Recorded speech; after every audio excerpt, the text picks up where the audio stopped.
Welcome back to Political Pisstakes UK, the only place where we translate Westminster nonsense into plain English. They're robbing you blind and laughing while they do it. Stick the kettle on, we're going in.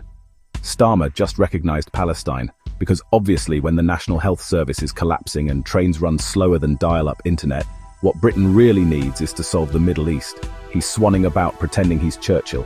Mate, you're not Churchill. You're the Poundland Tony Blair. Meanwhile, potholes on the M25 are so big, Hamas could hide in them. Starmer's also launched his big progressive fight back. Sounds heroic, right? Nope, it's him wagging his finger at Nigel Farage while ignoring the fact people can't afford heating. Fighting the far right apparently means calling everyone racist if they want a border. Brilliant. Keir, the only thing you're fighting is reality. Ed Davey and the Lib Dems, yes, they still exist, are floating teaming up with Labour to stop Reform UK. Imagine it, the political equivalent of two paper straws stuck together. Weak, soggy, and utterly useless.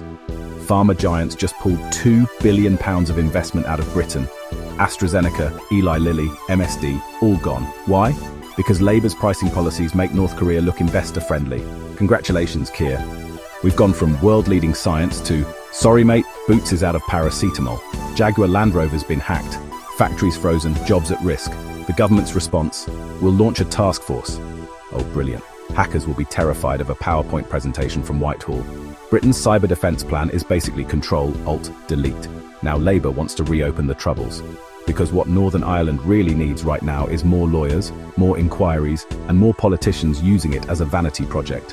Veterans are still waiting for support, but let's dig up the 1970s. Genius. A new study says Britain's backsliding into illiberal democracy. No, we're just backsliding into absolute clown world. We can't afford houses, bills are insane, migrants pour in every week. And the government's solution? Another lecture about values. Thanks, Keir. That really warms the radiator, and welcome to Sleaze Corner. Peter Mandelson gets made ambassador to the United States. Nickname, the Prince of Darkness. Nothing says honest broker, like a man who looks like he files his teeth. Angela Rayner dodged £40,000 in stamp duty.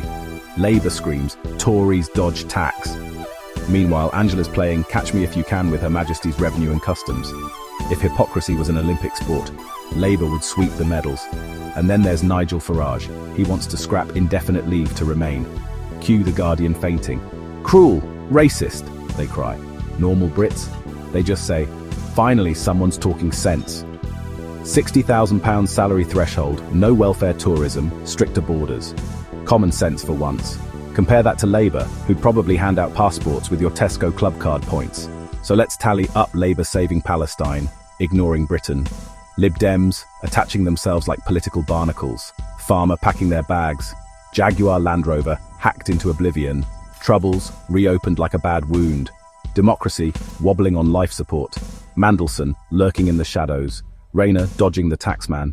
And Farage having a pint watching his poll numbers climb. That's Britain 2025. A circus, but you're paying for the tickets. This has been Political Pisstakes UK. Like, share, follow. Because if we don't laugh at this shower of jokers, we'll cry. And trust me, therapy costs more than a pint.